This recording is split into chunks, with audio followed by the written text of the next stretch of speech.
Friends, അസ്സാം വലൈക്കും, നമസ്കാരം and welcome back to my channel. അപ്പോൾ എന്തുണ്ട് വിശേഷം? എല്ലാവരും സുഖമായിട്ടിരിക്കുന്നെന്ന് വിശ്വസിക്കുന്നു.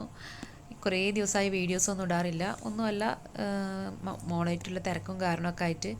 പിന്നെ ഓർഡറൊക്കെ എടുത്ത് തുടങ്ങിയോ എന്ന് ചോദിച്ചിട്ടുണ്ടായിരുന്നു പലരും. ഓർഡറൊക്കെ എടുത്ത് തുടങ്ങിയിട്ടുണ്ട് കേട്ടോ. ഇതിപ്പോൾ ഉച്ചയ്ക്ക് കഴിക്കാനായിട്ട് ഞാൻ ചോറിന് പകരം മില്ലറ്റിൻ്റെ ദോശ ഉണ്ടാക്കി നോക്കിയതാണ്. അപ്പോൾ അതിൽ തൈരൊക്കെ ചേർക്കാൻ പറഞ്ഞിട്ടുണ്ടായിരുന്നു. അപ്പോൾ എൻ്റെ കയ്യിൽ തൈരൊന്നുമില്ല. അപ്പോൾ ഞാൻ വെള്ളം യൂസ് ചെയ്തിട്ട് തന്നെ ഇങ്ങനെ ആദ്യത്തെ ദോശ ഉണ്ടാക്കിയതാണ്. ഇതുപോലെ കേടുവന്നൊന്നും പറയാൻ പറ്റില്ല, നല്ല കട്ടിയായി പോയിട്ടോ.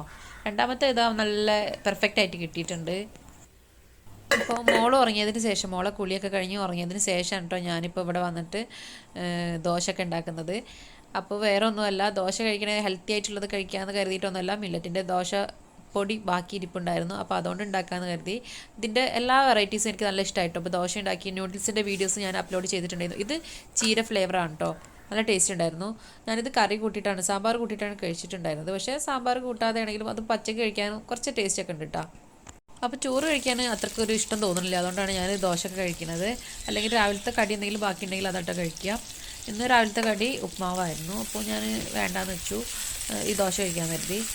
ഇപ്പോൾ ഇതാ ഉച്ചയ്ക്കുള്ള മീൻ ഫ്രൈ ചെയ്തുകൊണ്ടിരിക്കട്ടെ. അപ്പോൾ ഒരേ പാനാണ് എടുത്തിട്ടുള്ളത്, അത് കഴുകാനൊന്നും നിന്നിട്ടില്ല. രാവിലെ ക്യാബേജ് ഉപ്പേരി ഉണ്ടാക്കിയിട്ടുണ്ടായിരുന്നു മക്കൾക്ക് സ്കൂളിൽ പോകാൻ നേരത്ത്. എന്നിട്ട് അതിൽ തന്നെയാണ് ഞാൻ ദോശ ചുട്ടത്. അത് കഴിഞ്ഞിട്ട് ഇതാ നെക്സ്റ്റ് മീൻ പൊരിക്കുന്നു. ഇപ്പോൾ ഇങ്ങനെയൊക്കെ നടക്കണുള്ളൂ കേട്ടോ. പിന്നെ നമ്മൾ കേക്കിൻ്റെ ഓർഡറും അതുപോലെ തന്നെ പുഡിങ്ങിൻ്റെ ഓർഡർ വന്നിട്ടുണ്ടായിരുന്നു കേട്ടോ. ക്യാരറ്റ് പുഡിംഗ് ആയിരുന്നു. അപ്പോൾ അതിൻ്റെ ബാക്കി വന്നിട്ടുള്ളത് ഞാൻ ഇങ്ങനെ ഒരു പാത്രത്തിൽ ഒഴിച്ച് വെച്ചിട്ടുണ്ടായിരുന്നു. മോൾക്ക് നല്ല ഇഷ്ടമാണ് കേട്ടോ ക്യാരറ്റ് പുഡിങ്. അവൾ വേറെ ഒന്നും കഴിച്ചില്ലെങ്കിലും ഇത് കഴിക്കാറുണ്ട്.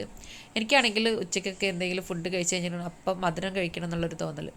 ഇപ്പോൾ കൂടുതലായിട്ട് മധുരം കഴിക്കാൻ ഭയങ്കര ഒരു ടെൻഡൻസി വന്നിട്ടുണ്ട് കേട്ടോ. എന്താണെന്നറിയില്ല, നിങ്ങൾക്ക് ആർക്കെങ്കിലും അങ്ങനെ പ്രഗ്നൻസിക്ക് ശേഷം ഉണ്ടായിട്ടുണ്ടോ ഇല്ലേ എന്നുള്ളത് താഴെ കമൻറ്റ് ചെയ്യാം കേട്ടോ. അപ്പോൾ അതിൻ്റെ ബാക്കിയുള്ളത് ഞാൻ ഫുഡ് കഴിച്ച് കഴിഞ്ഞപ്പോൾ ഞാനിരുന്ന് കോരി തിന്നെയാണ്.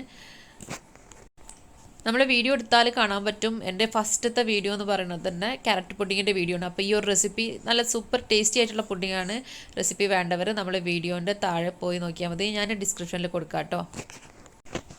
പിന്നെ ഇതൊക്കെ ചെയ്തു വന്നിട്ടുള്ളത് 2 ദിവസത്തെ വർക്കുകളാണ് കേട്ടോ. 2 ദിവസത്തെ കേക്ക് ഓർഡറാണ്.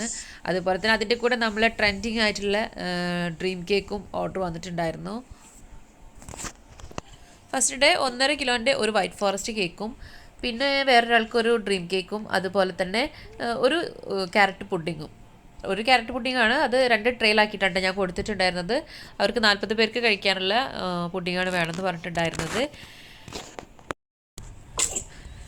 പിറ്റേ ദിവസം രണ്ട് കേക്ക് ഉണ്ടായിരുന്നു. അതിൽ ഒന്ന് വൈറ്റ് ഫോറസ്റ്റ് കേക്കും അതുപോലെ തന്നെ ഒന്ന് ബട്ടർ സ്കോച്ച് കേക്കും, കൂട്ടത്തിൽ 2 ഡ്രീം കേക്കും കൂടെ ഓർഡർ ഉണ്ടായിരുന്നു കേട്ടോ.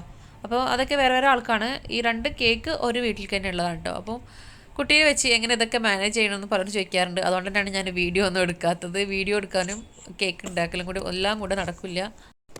പിന്നെ എല്ലാവരും ചോദിക്കാറുണ്ട് എങ്ങനെയാണ് ബേബിയെ വെച്ചിട്ട് ഇങ്ങനെയൊക്കെ ചെയ്യാൻ പറ്റണത് എന്നുള്ളത്. അത് നമ്മളെ പാഷൻ ആയതുകൊണ്ട് തന്നെ നമുക്കിത് വിട്ട് കളയാനായിട്ട് തോന്നില്ല. അതുപോലെ തന്നെ വീട്ടിലുള്ളവർ നല്ല കട്ടക്ക് സപ്പോർട്ട് ഉണ്ടെങ്കിൽ പിന്നെ നമ്മൾ എന്തിനല്ലേ പേടിക്കേണ്ടത്. അപ്പോൾ അവരുടെ ആ സപ്പോർട്ടും കൂടി ഉണ്ടാകുമ്പോൾ നമ്മൾ തീർച്ചയായിട്ടും ഈ ഒരു രംഗം വിടാതെ തുടരുന്നതാണ്. മക്കളായാലും ഹസ്ബൻഡായാലും അവർ കൂടെ കട്ടയ്ക്ക് സപ്പോർട്ട് ഉണ്ടായിരുന്നു ബേബിനെ എടുക്കാനും.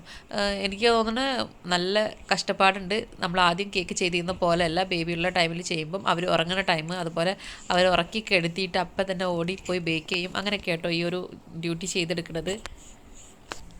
അപ്പോൾ ഇതാണ് എൻ്റെ ഇൻസ്റ്റാഗ്രാം പേജ്. വീഡിയോ ഇഷ്ടപ്പെട്ടാൽ ലൈക്ക് ചെയ്യുക. അതുപോലെ നിങ്ങൾക്ക് കേക്ക് ഓർഡർ ആക്കണമെന്നുണ്ടെങ്കിൽ ഈ നമ്പറിലൊന്ന് മെസ്സേജ് ചെയ്താൽ മതി. ഇപ്പോഴത്തെ ട്രെൻഡായിട്ടുള്ള ഡ്രീം കേക്ക് ട്രൈ ചെയ്യാത്തവരുണ്ടെങ്കിൽ ഒന്ന് ട്രൈ ചെയ്ത് നോക്കുക. അടുത്ത നല്ല വീഡിയോയുമായി കാണുന്നതുവരേക്കും ബൈ ബൈ.